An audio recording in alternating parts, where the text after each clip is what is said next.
Warm leads are worth way more than cold ones.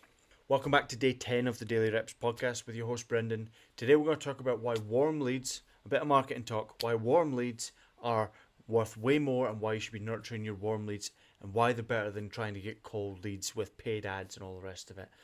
So, give you a bit of insight. My first few clients for my marketing agency was from warm leads, warm outreach. It was people that already knew me, people that already engaged with me, people that already trust me or worked with me in a different capacity.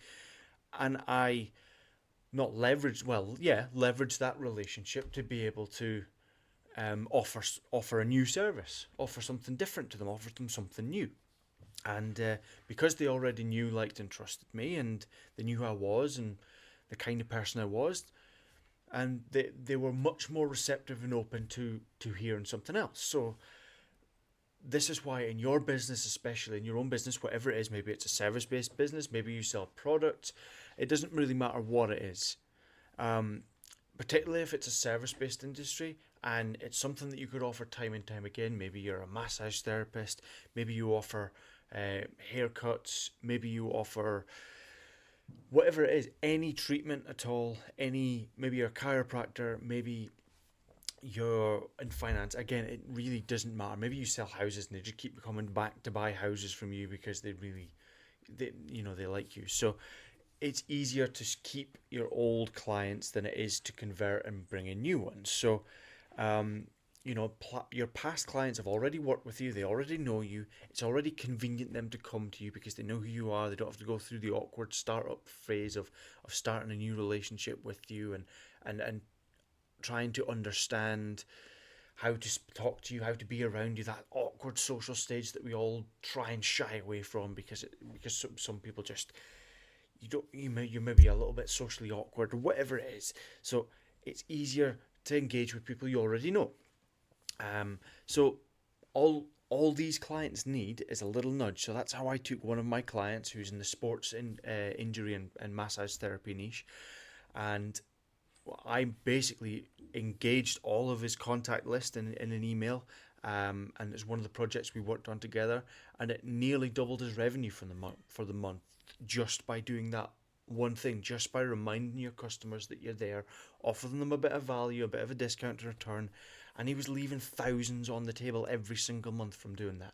So it's something that you can simply implement in your strategy. Now we've gone on and evolved it from there, and I'm happy to report that his business is doing fantastic. He's doing way better than he's ever done, and he's not paying an expensive marketing agency to do it all for him and take most of his revenue.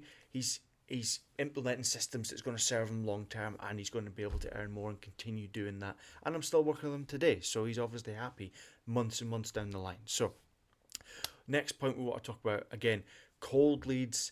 They just cost way more to acquire than converting or reconverting or re-engaging a warm lead. So a cold lead, for example, if you went on the Meta Facebook ads or you put in marketing in your local newspaper or Google ads or whatever advert you decide to do, or even paid newspaper or what article or whatever it is, whatever ads that you decide to do, it's way more expensive to convert cold traffic, to get them to know, like, and trust you quickly and efficiently. It's much easier to convert warmer traffic, and it's far cheaper. You'll probably, yes, you might have to give them a discount or an offer or some value exchange for them to return, but they will spend with you time and time again if they already like and trust you, and it's a service that they can come back to or a product that they want to continue to buy. You've probably seen offers out there where you buy their product once and next time you come back they offer you 10% off or 20% off or a subscription monthly to that service, whatever it is. Look at Netflix, for example. Far easier to keep you coming back paying month on month than it is to go out and spend more on ads to acquire new customers. Next up, again, it's on the same sort of point. Retention of your clients is far, far, far better and going to put more money in your pocket and give better value to your current customers than acquisition of new. So again, client retention is a much better strategy than acquisition. Yes, you want to do both, but if you're in the early stages of the build phases, or you just want to make a little bit more money, or a lot more money actually, from client retention. If it's, say, let's say it's a service-based industry, you've got to remind them that you're there with social media. You've got to offer them incentives to come back with email marketing. You've got to offer them referrals, incentives as well, and you'll just keep them coming back and offering more people, and then the whole thing compounds again. It's the same thing, daily reps, brick by brick, laying that foundations, and then all of a sudden, bang, you're an overnight success because you've implemented that strategies 3 years ago and they're starting to pay off. So, closing rep for this podcast. But before we do that, let's talk about tomorrow's one, actually, day 11. We're 10 days in now. I hope you guys are enjoying it. If you are enjoying this, then consider subscribing to the channel. It really helps the channel out. I'm doing this all for free. It's just tips for you guys on marketing, on business, on lifestyle, on fatherhood, all sorts of stuff that I've picked up through my years, and I'm growing and learning as well. So I'm just going to keep sharing this daily with you. Just 5 to 10 minutes of us chatting, get the mind right, and just a reminder to get that daily reps in. So tomorrow we're going to touch on a bit of the physical stuff, so you don't build your body in one gym session. It's built over time, brick by brick, getting the foundations right. So we're going to move into the more physical stuff, something that I'm really interested in, something I try and get done daily, if not every second day. But I think it's okay to miss the odd day here or there, but as long as you pick it back up the next day, absolutely fine. And closing rep for today's podcast. I want you guys to message 5 old clients that you've had, or if you're in a specific niche where you don't have a lot of clients, you've got a few, then just one of them, and try and get them to come back, to offer them an incentive to come back.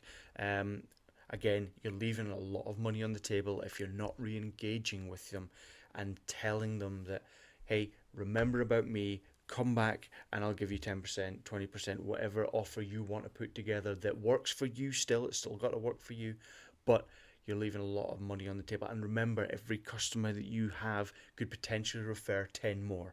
So referral incentives are massive. Again, the client I've been working with, he's not only is he getting his old customers back, but the referral systems are working because his clients are referring more. So this month, not only did he break his all-time income record, his all-time appointment record, and he's also broken his all-time new customer acquisition per month just off of referrals. That is word of mouth referrals, because there's an incentive for both sides, and every single one of them will refer someone, and this compounds month on month on month. So make sure you go and talk to your old clients. Let me know if you managed to get any of them to re-engage and buy from you. I hope you enjoyed this podcast. We'll see you for tomorrow's episode.